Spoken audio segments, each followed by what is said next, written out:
جیسے باپ کی محنت کی کمائی ضائع کی جاتی ہے۔ ماں باپ کی قدر تب محسوس ہوتی ہے جب ان کا ہاتھ سر پر نہ رہے۔ نویں کو ماں باپ کی کمی بہت جلد محسوس ہو گئی، جو اسے گھر واپس بلانے پر مجبور کر دے گی۔ ماموں جان، آپ نویں کو واپس بلا لیں، یہی بہتر ہے، کیونکہ علینا بھی اس شادی کے لیے راضی نہیں اور اس نے کل رات خودکشی کرنے کی کوشش کی تھی۔ کیا؟ شاہ صاحب شڈ رہ گئے رحیم کی بات پر۔ جی ماموں جان، ہم کل رات سے ہاسپٹل میں ہیں۔ علینا اسد سے شادی کرنا چاہتی ہے، جو میرے چاچو کا بیٹا ہے۔ ماما زبردستی اس کی شادی نویں سے کروانا چاہ رہی تھیں، کیونکہ وہ جان چکی تھیں علینا اور اسد کے بارے میں۔ اگر وہ سب جانتی تھیں تو پھر علینا کی انگیجمنٹ نویں سے کیوں کروائی؟ شاہ صاحب پر تو جیسے صدمہ طاری ہو گیا، اور وہ اس لیے کہ ماما اس خاندان سے رشتہ نہیں جوڑنا چاہتے تھے۔ آپ تو جانتی ہی ہیں ان کے اپنے سسرال والوں سے نفرت ان کے چاچو وغیرہ سے کبھی بنی ہی نہیں۔ وہ تو جب علینا نے اتنا بڑا قدم اٹھایا تو پاپا نے کل ہاسپٹل میں ان دونوں کا نکاح کروا دیا۔ علینا اور اسد ایک دوسرے کے پسند کرتے ہیں، یہ بات بس ماما ہی جانتی تھیں، اسی لیے وہ جلد از جلد اس کا نکاح نویں سے کروانا چاہ رہی تھیں۔ لیکن جیسے ہی پاپا کو پتہ چلا، انہوں نے فوراً چاچو کی فیملی کو بلا لیا۔ ماما نے بہت کوشش کی روکنے کی، مگر پاپا نے صاف صاف کہہ دیا کہ وہ اپنی بیٹی کے ساتھ کسی قسم کی زیادتی برداشت نہیں کریں گے۔ ماموں جان، آپ بھی نویں کو معاف کر دیں۔ باہر کے حالات کیسے ہیں آپ اچھی طرح واقف ہیں۔ نویں نے نکاح کر لیا ہے، یہ بات میں گھر میں کسی کو نہیں بتاؤں گا۔ آپ یہی سمجھیں کہ رشتہ ہماری طرف سے ٹوٹا ہے۔ آپ اس کی شادی کا اچھا سا فنکشن ارینج کر لیں اور سب کو انوائٹ کر دیں، مجھے تو یہی بہتر لگ رہا ہے۔ باقی جیسے آپ کی مرضی، اس کے علاوہ اور کوئی آپشن نہیں بچتے۔ اگر آپ یہ سمجھتے ہیں کہ نویں نکاح کی وجہ سے میرے اور لائبہ کے رشتے پر اثر ہوگا تو آپ ایسا سوچنا بند کر دیں۔ لائبہ میری بیوی ہے، منگیتر نہیں۔ آپ بے فکر ہو جائیں اور علینا کو بھی معاف کر دیں۔ اس کے لیے اپنے دل میں بدگمانی مت لائیے گا، وہ بہت شرمندہ ہے آپ سب سے۔ جس طرح پاپا نے اس کی خوشی عزیز سمجھی، اسی طرح آپ بھی نویں کی خوشی کی خاطر اسے معاف کر دیں۔ آپ اسے خوش دیکھنا چاہتے ہیں اور اس کی خوشی اور اس لڑکی میں ہے، تو پھر اس کی خوشی کو قبول کیوں نہیں کر لیتے آپ؟ سوری محسن، میرے لیے بیٹے کی بے وفائی معاف کرنا اتنا آسان نہیں ہے، اسے بھی تو فکر ہونی چاہیے میری، مگر نہیں، اسے فکر ہے تو بس اس لڑکی کی خاطر اپنے ماں باپ کو اور بہن کو چھوڑ کر چلا گیا۔ پتہ ہے کیوں؟ کیونکہ اسے اس لڑکی کی خوشی زیادہ عزیز ہے۔ میرا سر شرم سے جھکا دیا ہے میرے بیٹے نے، وہ بھی ایک نوکرانی کے سامنے۔ ایک نوکرانی کو میرے سامنے لا کر کھڑا کیا، میرے بہو بنا کر، اور چہرے پر ذرا ندامت نہیں۔ چاہتا تو اس لڑکی کو چھوڑ سکتا تھا، مگر نہیں، اس نے ہمیں چھوڑ دیا، اپنے ماں باپ کو، جنہوں نے بچپن سے لے کر آج تک اس کی ہر خواہش پوری کی۔ کسی ریاست کے شہزادے کی طرح پرورش کی، اور اس کا صلہ کیا ملا مجھے؟ زمانے بھر کی ذلت اور رسوائی، ابھی یہ بات گھر تک ہی ہے، لیکن آخر کب تک چھپا کر رکھیں گے اس بات کو؟ جو کوئی بھی اسے لڑکی کے ساتھ دیکھے گا 100 سوال اٹھائے گا۔ وہ تو یہاں سے چلے گیا، مگر لوگ کیا کہیں گے؟ یہ تو ہمیں سننا پڑے گا نا۔ لوگ کہیں گے کہ شہباز شاہ کا بیٹا نویں شاہ ایک لڑکی کے ساتھ ہے۔ کون ہے وہ لڑکی؟ کیا رشتہ ہے نویں کا اس لڑکی کے ساتھ؟ کس کو جواب دوں گا میں؟ کس کو بتاؤں گا کہ میری بیٹے نے کیا کیا ہے میرے ساتھ؟ بہت مشکل ہے میرے لیے یہ سب۔ بہتر یہی ہے کہ تم اسے سمجھاؤ، تمہاری بات مان لے۔ شاید سمجھاؤ اسے کہ اس لڑکی کو چھوڑ کر گھر واپس آ جائے، ابھی بھی کچھ نہیں بگڑا، پلٹ آئے، میں معاف کر دوں گا اسے۔ ماموں جان، آپ فکر مت کریں، میں بات کرتا ہوں نویں سے، لیکن مجھے نہیں لگتا وہ میری بات سنے گا۔ آپ آرام کریں، مجھے بھی ہاسپٹل جانا ہے، پھر آؤں گا۔ خدا حافظ۔ وہ کمرے سے باہر آ گیا اور لائبہ کے کمرے کی طرف بڑھ گیا۔ لائبہ کو سوتے دیکھا تو واپس آ گیا۔ نیچے پہنچا تو مسز شاہ سے ملاقات ہو گئی۔ ان کو بھی الینا اور اسد کے نکاح کا بتایا اور معذرت کرتے ہوئے گھر کی طرف چل دیا۔ وہ بھی اپنے کمرے کی طرف بڑھ گئیں۔ کمرے میں گئیں تو شاہ صاحب وہاں نہیں تھے۔ سٹی روم کی کھڑکی سے آتی روشنی پر نظر پڑی تو وہ سمجھ گئیں کہ وہ اکیلے رہنا چاہتے ہیں۔ وہ بھی بیٹے کی یاد میں آنسو بہاتی ہوئی سونے کے لیے لیٹ گئیں۔ عریشہ فجر کی نماز پڑھ کر وہیں جائے نماز پر بیٹھی آنسو بہاتی رہی۔ پتہ نہیں یہ کیسی آزمائشیں ہیں۔ جو شخص مجھ سے بچپن میں نفرت کرتا تھا اب اس کے دل میں میرے لیے اتنی گہری محبت کیسے پیدا ہو گئی؟ وہ میرے لیے اپنا گھر بار، اپنے ماں باپ سب کو چھوڑ کر آ گیا۔ کیا واقعی میں اس کے لیے اتنی خاص ہوں؟ کیا واقعی کوئی مجھ سے اتنی زیادہ محبت کر سکتا ہے؟ کیا میں اس محبت کے لائق ہوں؟ میری زندگی میں تو بس نفرت کے ہی سائے ہیں۔ میری سوتیلی ماں جن سے میں نے سکی ماں جیسی محبت کی، ان کے دل میں میرے لیے محبت کیوں نہیں پیدا ہو سکی؟ کیوں انہوں نے میرے سر پر شفقت کا ہاتھ نہیں رکھا؟ کیوں مجھے میرے بابا کی آخری دیدار کا حق بھی چھین لیا مجھ سے؟ کیا سوتیلی اولاد محبت کے حقدار نہیں ہوتی؟ میں نے تو ان کو کبھی تو سوتیلی نہیں سمجھا اور نہ ہی ان کے بچوں کو ہمیشہ چھوٹے بہن بھائیوں کی طرح پیار دیا ہے۔ جہاں تک ہو سکا ان کا ہر طرح سے خیال رکھا۔ پھر بھی کیوں اماں کے دل میں میرے لیے محبت پیدا نہیں ہو سکی؟ کاش جس طرح نومے کے دل میں میرے لیے محبت پیدا ہوئی اسی طرح ماں کے دل میں بھی پیدا ہو جائے۔ وہ یوں نہیں سر جھکائے آنسو بہا رہی تھی۔ نومے کی آنکھ کھلی تو عریشہ پر نظر پڑی۔ وہ اس کے پاس آ کر بیٹھ گیا اور ہاتھ بڑھا کر آنسو صاف کرنے لگا۔ عریشہ ایک دم چونک کر پیچھے ہٹی۔ آپ کب آئے؟ جب تم اپنی دعاؤں میں میری خوشیاں مانگ رہی تھی۔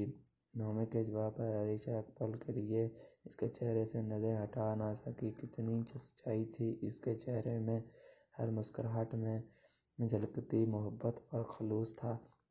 کیا ہوا؟ ایسے کیوں دیکھ رہی ہو؟ نومے بولا تو وہ ہڑبڑا کر جائے نماز طے کرتی ہوئی اٹھ گئی اور جائے نماز الماری میں رکھ دی۔ نومے بھی اٹھ کر کھڑکی کی طرف بڑھ گیا، پردہ پیچھے کیا اور کھڑکی کھول دی۔ اگلے ہی پل اس کے چہرے پر اداسی چھا گئی۔ آج کی صبح پہلی صبح جیسی نہیں تھی۔ آج کھڑکی کے باہر مسکراتے کھلکھلاتے پھول نہیں تھے اور نہ ہی وہ تازگی تھی۔ سورج کی تپش چہرے پر محسوس ہوئی تو اس نے کھڑکی بند کر دی اور واپس آ گیا۔ عریشہ اس کی اداسی محسوس کر چکی تھی مگر بولی کچھ نہیں۔ وہ ڈریسنگ کی طرف بڑھا اور سر تا پاؤں خود کو دیکھا۔ چینج کرنے کے لیے کپڑے بھی نہیں ہیں، کیسے باہر جاؤں؟ وہ عریشہ کی طرف واپس مڑا۔ عریشہ نے اسے ایسے دیکھا جیسے کہنا چاہ رہی ہے کہ میں کیا کر سکتی ہوں؟ وہ اپنے سوال پر خود ہی مسکرا دیا۔ مجھے ہاسپٹل چھوڑ دیں اور اپنے لیے شاپنگ کر لیں آپ۔ وہ سر جھکائے بولی کیا مطلب ہاسپٹل چھوڑ دوں؟ نومے بہنوئی اسکوٹے ہوئے ایسے بولا جیسے عریشہ نے کچھ غلط کہہ دیا ہو۔ کس نے کہا کہ تم ہاسپٹل جا رہی ہو؟ میرے ہوتے ہوئے کوئی ضرورت نہیں تمہیں ہاسپٹل جانے کی۔ کیوں نہیں جا سکتی میں ہاسپٹل؟ عریشہ بھی اس کی انداز میں بولی۔ نومے مسکراتے ہوئے اس کے پاس چلا آیا۔ وہ اس لیے کیونکہ اب آپ میری ذمہ داری ہیں مسز۔ میں سب سنبھال لوں گا، تم بس آرام سے گھر میں بیٹھو۔ میں آرام سے گھر میں بیٹھ جاتی ہوں اگر یہ گھر ہوتا۔ مگر آپ کی انفارمیشن کے لیے بتا دوں کہ یہ گھر نہیں ہوٹل ہے اور میں پورا دن یہاں اکیلی نہیں رہ سکتی۔ عریشہ کے جواب نے نومے کو سوچنے پر مجبور کر دیا۔ ٹھیک ہے میں فریش ہو کر آتا ہوں پھر چلتے ہیں۔ وہ پریشان سا واش روم کی طرف بڑھ گیا۔ عائشہ نے خدا کا شکر ادا کیا کیونکہ وہ ہسپتال جائے گی تو افشان سے رابطہ ہو سکے گا اور اپنے ڈاکومنٹس اور بیگ گھر سے منگوا سکے گی۔ اگر یہاں بند رہی تو یہاں سے جانے کا سوچ بھی نہیں سکتی۔ نویں بار آیا تو عائشہ چادر اوڑھ کر جانے کے لیے تیار ہو گئی۔ ایک بات کہوں؟ نویں نے دروازہ کھولنے کے لیے ہاتھ بڑھایا۔ یہی تھا کہ رک کر عائشہ کی طرف پلٹا۔ جی، عائشہ نے جلدی سے جواب دیا۔ نویں نے دونوں بازو اس کے کندھوں پر رکھ کر اسے قریب کیا۔ ڈاکٹر ربا والا روپ زیادہ اچھا تھا۔ تم ہر وقت مسکراتی رہتی تھی، مگر جب سے عائشہ گل بنی ہو، آفت بنی ہوئی ہو۔ ایک ریکویسٹ ہے، ہاسپٹل میں ربا بن کر رہنا، عائشہ بننے کی کوشش مت کرنا، کیونکہ وہاں میری تھوڑی سی عزت ہے۔ یہ نہ ہو کہ لوگ کہیں بیوی کا غلام۔ آخری بات پر وہ خود ہی ہنس دیا اور عائشہ بھی مسکرا دی۔ چلیں، ہمیں دیر ہو رہی ہے۔ عائشہ نے اسے محبت بھری نظروں سے خود کو تکتے دیکھا تو بول دیا۔ نویں کندھے اکچاتے ہوئے دروازے کی طرف پلٹ گیا۔ اوبر سے رائڈ بیک کی۔ جب تک وہ گیٹ تک پہنچی گاڑی گیٹ کے سامنے کھڑی تھی۔ ہاسپٹل پہنچے تو نویں شیلا بیگم کے کمرے کی طرف بڑھ گیا، جبکہ عائشہ اپنی ڈیوٹی پر چلی گئی۔ شیلا بیگم نویں کو دروازے پر دیکھ کر مسکرا دیں اور اٹھ کر اس کی طرف بڑھیں۔ ماتھے پر پیار کیا۔ میرا بچہ کیسا ہے میرا بیٹا؟ میں بالکل ٹھیک ہوں، آپ کیسی ہیں؟ پہلے ٹھیک نہیں تھی، مگر اب تمہیں دیکھ کر بالکل ٹھیک ہوں۔ ناشتہ کیا میرے بیٹے نے؟ نویں نے سر نفی میں ہلا دیا۔ عائشہ کیسی ہے؟ وہ آئی ہے دادو، وہ اوپر گئی ہے، آپ سے ملنے آئے گی۔ ٹھیک ہے، تم چلو، میں ناشتہ بھجواتی ہوں کمرے میں۔ لیکن یہ کیا چینج نہیں کیا تم نے؟ نہیں دادو، ابھی جاؤں گا شاپنگ پر، آپ بھجوا دیں پلیز، اور ساتھ 2 کپ کافی بھی۔ وہ ان کے ساتھ ہاتھ چوم کر آنکھوں سے لگاتے ہوئے کمرے سے باہر نکل گیا۔ Good morning sir. Good morning. سب نویں کو حیرانگی بھری نگاہوں سے دیکھ رہے تھے۔ وہ مسکراتے ہوئے اپنے کمرے کی طرف بڑھ گیا۔ پانی پی کر کمرے سے باہر نکلا تو اسٹاف روم سے باہر آتی عائشہ پر نظر پڑی اور وہ پلک جھپکائے ہی بھول گیا۔ وہ بلیک ڈریس انتہائی کی حد تک خوبصورت لگ رہی تھی۔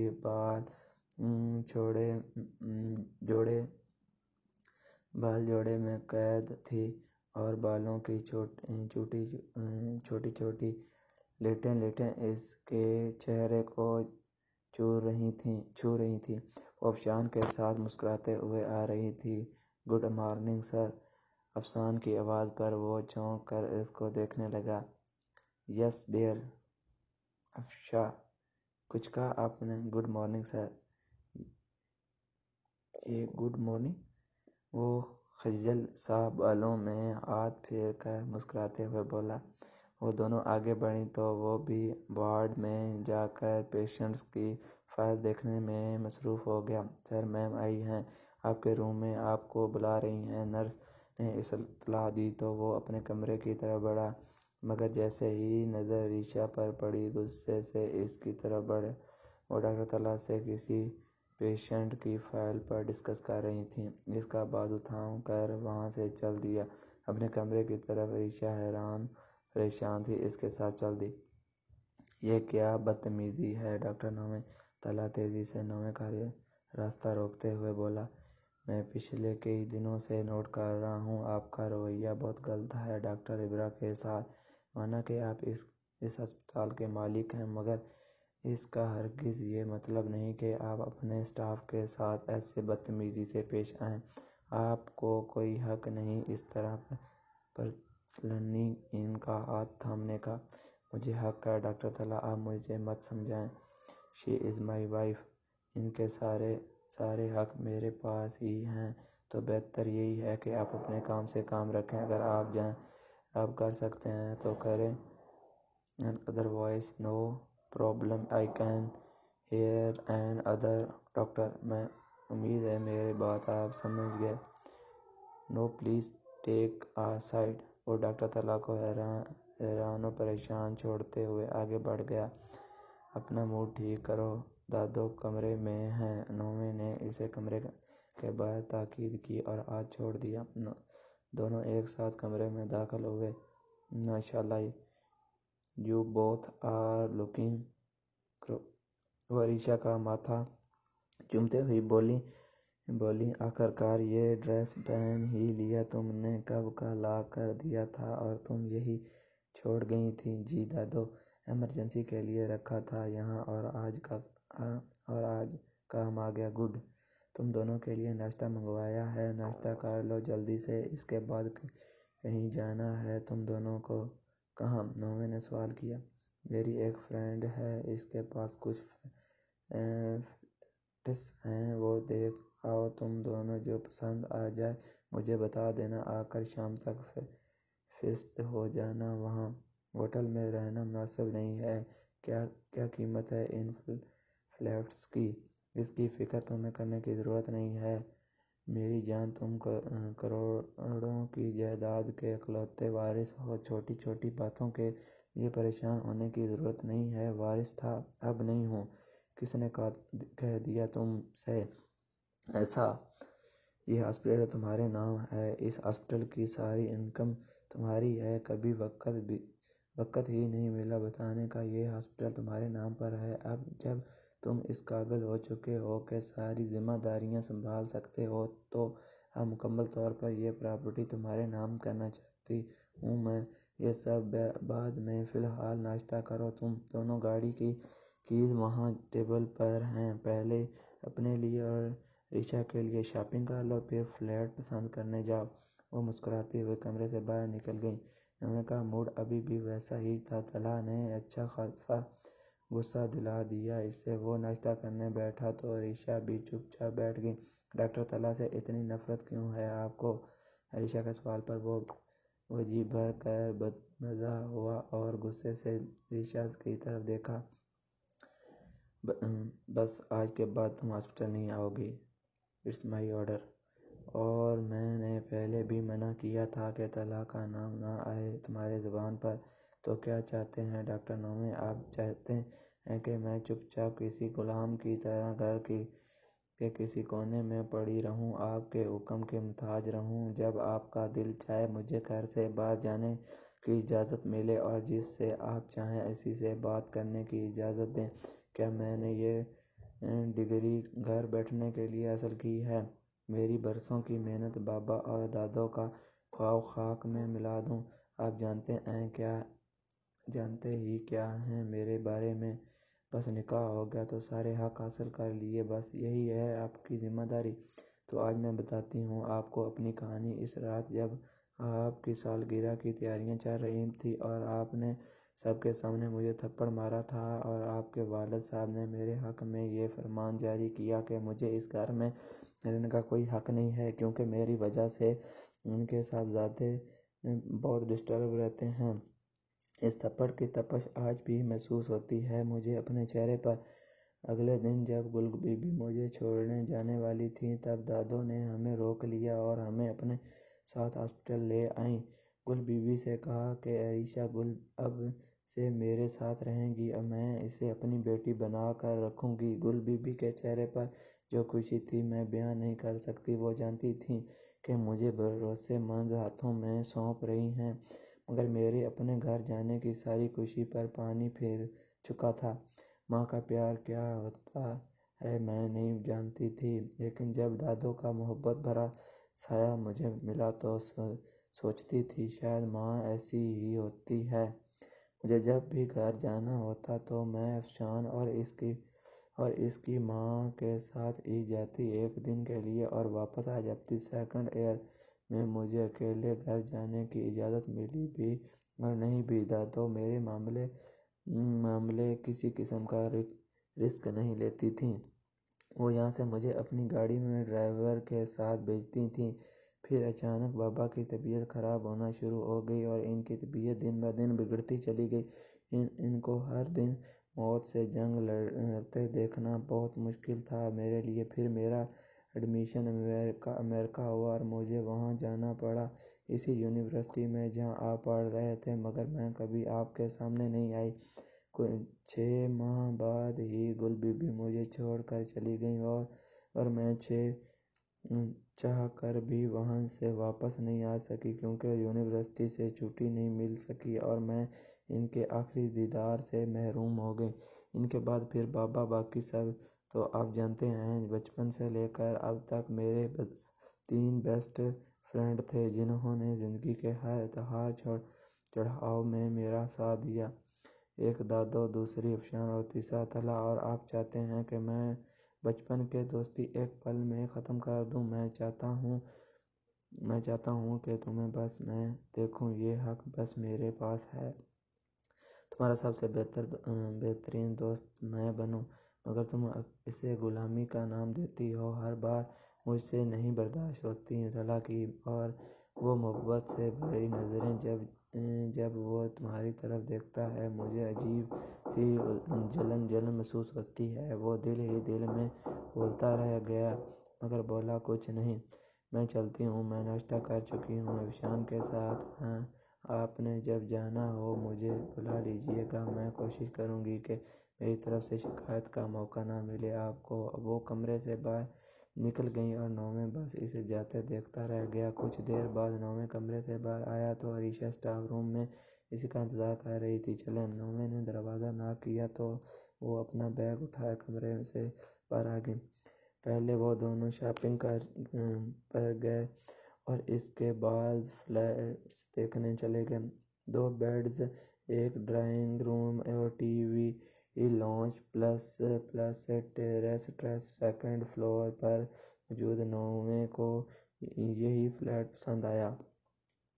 وہ واپس ہوٹل گیا، پیمنٹ کی اور کمرے کی چابی ان کے حوالے کرنے کے بعد واپس ہاسپٹل آ گیا۔ شیلا بیگم نے ان کے لیے فرنیچر شفٹ کروایا اور باقی ضروریات کی چیزیں۔ رات 2 بجے تک ان کا فلیٹ سیٹ ہو گیا۔ دونوں تھکے ہارے سو گئے۔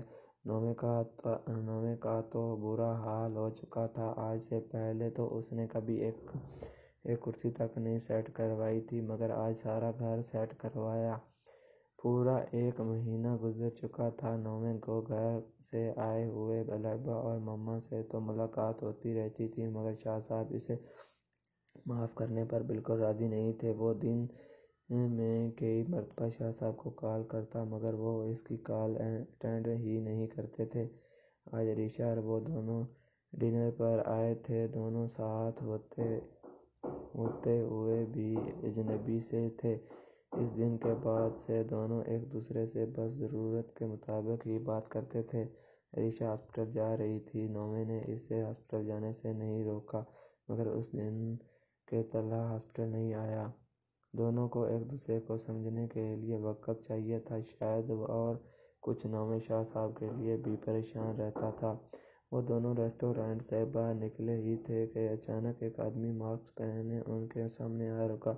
رات کافی ہو چکی تھی اور سڑک پر ٹریفک نہ ہونے کے برابر تھی۔ جو کچھ ہے میرے حوالے کر دو، وہ عریشہ کے سر پر گن رکھتے ہوئے بولا۔ نومیں نے اپنا والیٹ اور موبائل سب اس کے حوالے کر دیا اور عریشہ کا بیگ بھی۔ اس نے عریشہ کے بازو پر ہاتھ رکھا اور بس نومیں کی ہمت بس یہیں تک تھی۔ اس نے عریشہ کے بازو پر ہاتھ رکھا اور بس نومیں کی ہمت بس یہیں تک تھی۔ اس نے ایک زوردار تھپڑ اس کے گال پر رسید کیا اور گریبان سے تھام لیا۔ How dare you touch my wife! Areesha چلاتی رہ گئی، مگر نومیں رکنے کا نام نہیں لے رہا تھا۔ جب وہ پوری طرح نڈھال ہو گیا تو وہ اسے چھوڑ کر عریشہ کی طرف چل دیا۔ عریشہ چلائی، نومیں پیچھے ہٹ جائیں۔ اس نے اسے دھکیلنا چاہا مگر ناکام رہی۔ وہ چور خود کو سنبھالتے ہوئے عریشہ پر گن تانے کھڑا ہو گیا۔ اس کا نشانہ نومیں نہیں عریشہ تھی۔ جیسے ہی عریشہ چلائی، نومیں سامنے آ گیا اور گولی اس کے سینے میں اور وہ ہی زمین بوس ہوتا چلا گیا۔ عریشہ اس کا سر گود میں رکھ کر چلا رہی تھی، مگر کوئی سننے والا ہی نہیں تھا۔ وہاں